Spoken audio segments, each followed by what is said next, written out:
जय जोहार, नमस्कार। दैनिक छत्तीसगढ़ चैनल देख रहे हैं आप। मैं हूं आपके साथ अभिजीत कुमार और करते हैं आज की खबरों की शुरुआत सबसे पहली बड़ी खबर के साथ। इससे पहले छत्तीसगढ़ से अगर आप और देखना चाहते हैं रोजाना छत्तीसगढ़ के समाचार तो नीचे लाल कलर का सब्सक्राइब बटन दिया है, जिसे दबाकर चैनल को आपको सब्सक्राइब करना है।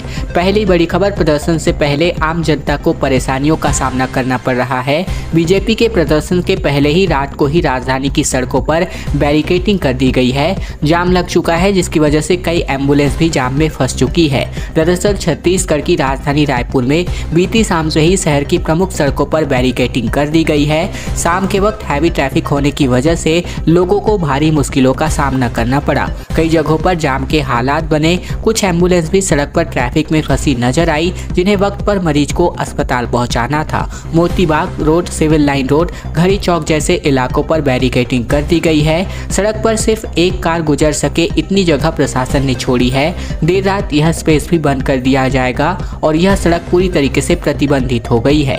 यह बैरिकेडिंग और सख्ती इस वजह से भी है क्योंकि भारतीय जनता पार्टी बीती आज के दिन जो है सुबह रायपुर में बेरोजगारी के मुद्दे पर मुख्यमंत्री निवास का घेराव कार्यक्रम आयोजित कर रही है, जिसके लिए बीजेपी नेता लंबे समय से तैयारियों में जुटे हुए थे और अब आज बड़े प्रदर्शन की तैयारी में नेता नजर आ रहे हैं। नगर निगम मुख्यालय के पास भारतीय जनता पार्टी को आम सभा करने के लिए मंच बनाने की अनुमति दी गई है। इसके अलावा सीएम हाउस की ओर जाने वाली तमाम सड़कों को भी बंद कर दिया गया है।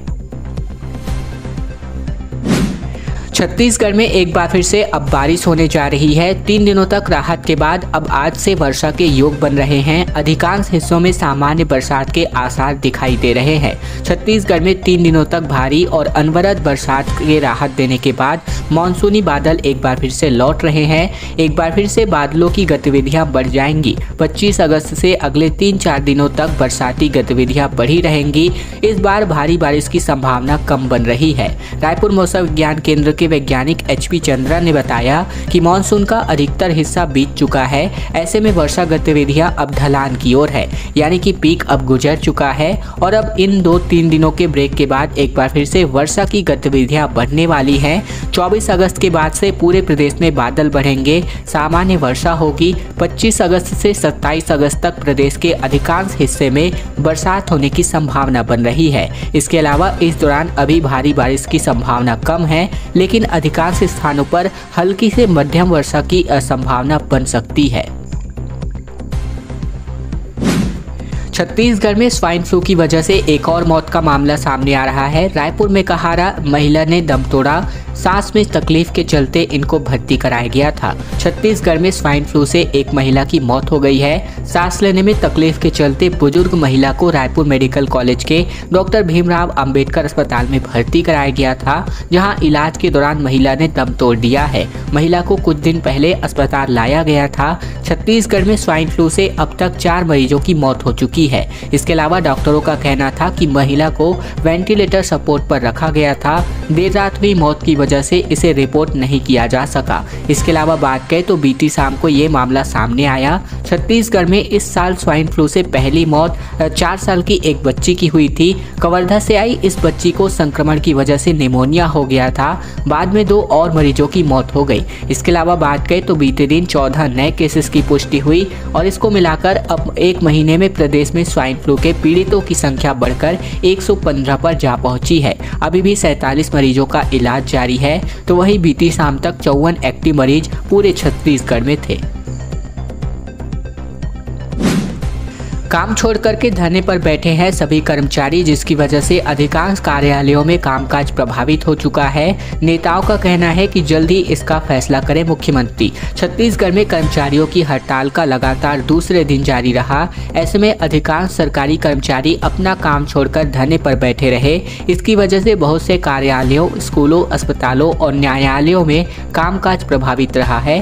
कर्मचारी नेताओं ने मुख्यमंत्री से उनकी मांगों पर शीघ्र फैसला लेने की अपील की है। छत्तीसगढ़ अधिकारी कर्मचारी फेडरेशन के संयोजक कमल वर्मा और प्रदेश प्रवक्ता चंद्रशेखर तिवारी ने बताया कि इस आंदोलन की वजह से राज्य के समस्त जिला एवं ब्लॉक तहसील मुख्यालय में कर्मचारी धरने पर बैठे हैं। न्यायिक कर्मचारी संघ एवं प्रदेश के तहसीलदार, नायब तहसीलदार के हड़ताल में शामिल हो जाने के कारण जिला न्यायालय एवं राजस्व न्यायालय में सभी कार्य ठप पड़ चुके हैं।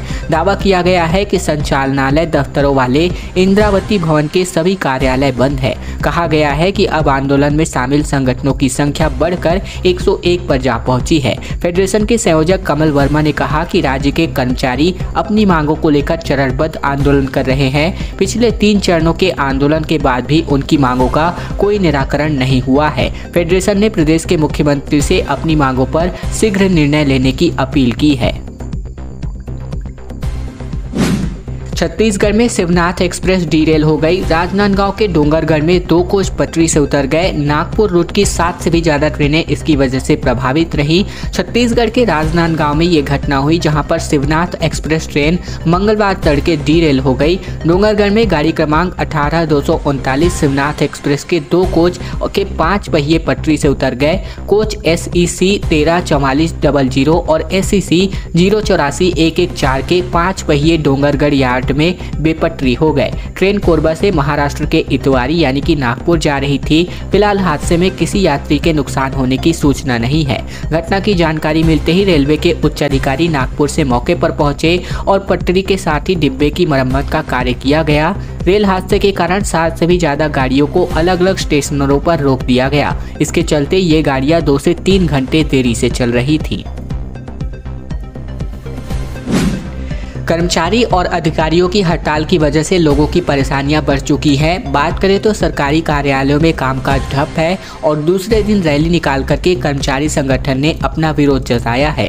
महंगाई भत्ता यानी कि DA और गृह भाड़ा भत्ता यानी कि HRA की मांग को लेकर छत्तीसगढ़ कर्मचारी अधिकारी फेडरेशन के अनिश्चितकालीन हड़ताल का बीते दिन दूसरा दिन रहा। संभागीय मुख्यालय में बात करें तो हजारों कर्मचारियों ने रैली निकाली। इधर कर्मचारियों के हड़ताल पर चले जाने की वजह से दूसरे दिन भी ऑफिसों के कामकाज ठप पड़े रहे। न्यायिक कर्मचारियों के हड़ताल पर चले जाने की वजह से कोर्ट में मामले अटके पड़े हैं। सरकारी दफ्तरों की कुर्सियां खाली है। ऐसे में आम जनता को भारी परेशानियों का सामना करना पड़ रहा है।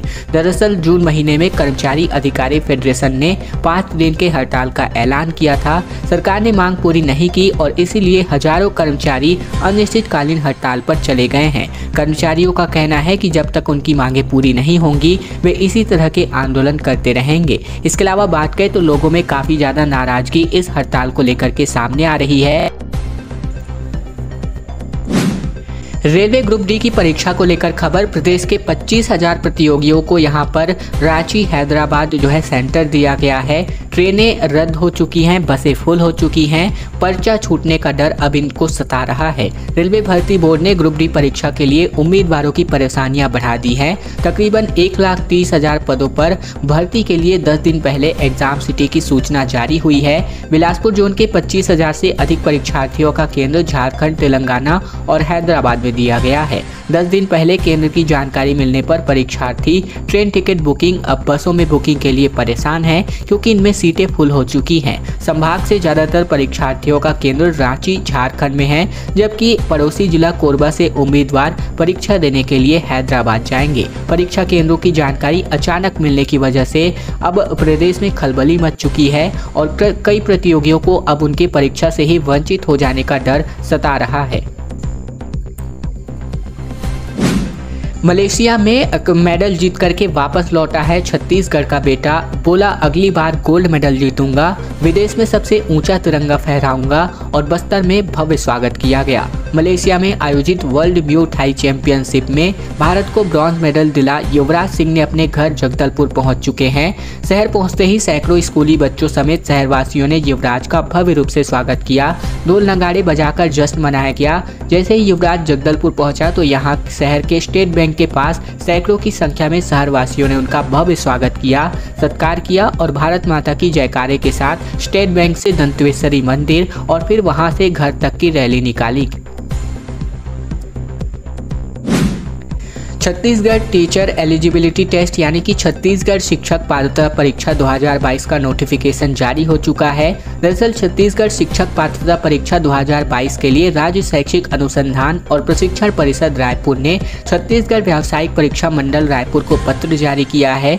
जारी पत्र के अनुसार इस वर्ष यानी कि 2022 में शिक्षक पात्रता परीक्षा 2022 आयोजित करी जाएगी। ज्ञात हो कि इससे पहले 2020 में भी शिक्षक पात्रता परीक्षा आमंत्रित किया गया था, लेकिन कोरोना संक्रमण के चलते उक्त परीक्षा 9 फरवरी 2022 को आयोजित की गई थी। वहीं इस साल भी शिक्षक पात्रता परीक्षा 2022 सीजी टेट 2022 आयोजित करी जाएगी।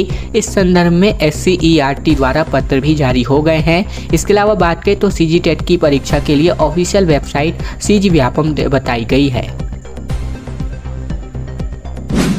केंद्र सरकार के खिलाफ राजभवन पहुंचे आदिवासी विधायक, वन संरक्षण नियम में बदलाव रोकने के लिए दखल की मांग की गई। कहा केंद्र से आप बातचीत करिए।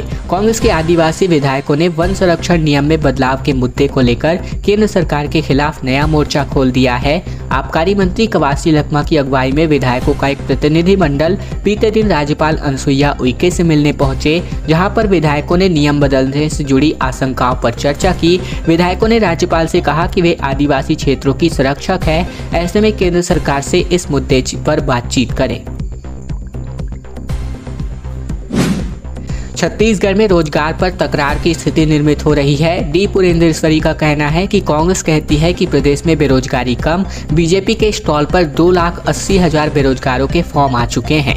दरअसल बात करें तो बीते दिन भाजपा की प्रदेश प्रभारी डी पुरेंद्रेश्वरी रायपुर पहुंची, जहां पर भाजपा के माना स्थित प्रदेश कार्यालय में उन्होंने मीडिया से चर्चा की। दरअसल भाजपा 24 अगस्त बुधवार को यानी कि आज के दिन बेरोजगारी के मुद्दे पर रायपुर में ही एक बड़ा विरोध प्रदर्शन कर रही है, हल्ला बोल कार्यक्रम करने जा रही है। और प्रेस से बातचीत में डी पुरेंद्रेश्वरी ने जो कुछ कहा उससे भाजपा और कांग्रेस के बीच रोजगार के मुद्दे पर तकरार होती दिख रही है। पुरेंद्रेश्वरी ने कहा कि कांग्रेस दावा करती है कि प्रदेश में बेरोजगारी दर सबसे कम है, मगर हमारे युवा ने जब प्रदेश के मंडल और जिला स्तर पर बेरोजगारी स्टॉल लगाए तो यहाँ पर 2,80,000 से अधिक बेरोजगारों के आवेदन हमें रोजगार के लिए मिले। ये ऑफलाइन आवेदनों की संख्या है और ऑनलाइन आवेदन भी हमारे पास आ रहे हैं। यहाँ सरकार ने 400 पदों की भर्ती निकाली तो 20,000 बेरोजगार युवाओं ने आवेदन कर दिया है। ये सब कहां से आए हैं? छत्तीसगढ़ पुलिस में थोक के भाव में ट्रांसफर हुए हैं। प्रदेश के 11 ASP DSP बदल दिए गए हैं। मानपुर पत्थलगांव जैसे इलाके में भी बदलाव किया जा चुका है। छत्तीसगढ़ के पुलिस महकमे में बदलाव किए गए हैं। 11 एडिशनल SP और DSP में बदलाव किए गए हैं। इसमें पत्थलगांव, मनेन्द्रगढ़, खैरागढ़ जैसे इलाकों के अधिकारियों को बदला गया है। इसे लेकर सरकार की तरफ से आदेश जारी हो चुका है। मुख्यमंत्री भूपेश बघेल का जन्मदिन पूरे बधाइयों के साथ मनाया गया, जहां पर जन्म दिवस पर बेटियों ने आरती उतारी। पूरे प्रदेश से पहुंचे लोग TS सिंहदेव ने सफेद फूलों का बुके अर्पण किया। दरअसल छत्तीसगढ़ के मुख्यमंत्री भूपेश बघेल बीते दिन 61 साल के हो गए। जन्मदिन के अवसर पर राष्ट्रपति द्रौपदी मुर्मू और प्रधानमंत्री मोदी ने उन्हें बधाई संदेश भेजा। वहीं केंद्रीय गृह मंत्री अमित शाह ने सुबह फोन कर मुख्यमंत्री से बातचीत की, उनको जन्मदिन की बधाई दी। मुख्यमंत्री की बेटियों ने माँ पिता की आरती उतार कर उन्हें जन्मदिन की बधाई दी। इसके बाद पूरे प्रदेश के लोगों ने CM हाउस आने का सिलसिला शुरू हो गया, जो देर शाम रात तक जारी रहा। इस दौरान किसी ने पगड़ी पहनाई तो किसी ने खुमरी और किसी ने हल भेंट किया। खैर दोस्तों, आज की खबरों का सिलसिला बस यही तक का था। वीडियो पसंद आए तो वीडियो को लाइक कीजिएगा। चैनल पर नए हैं तो चैनल को सब्सक्राइब कर लीजिएगा, ताकि प्रतिदिन की खबरें हम आप तक रोजाना पहुंचा सके।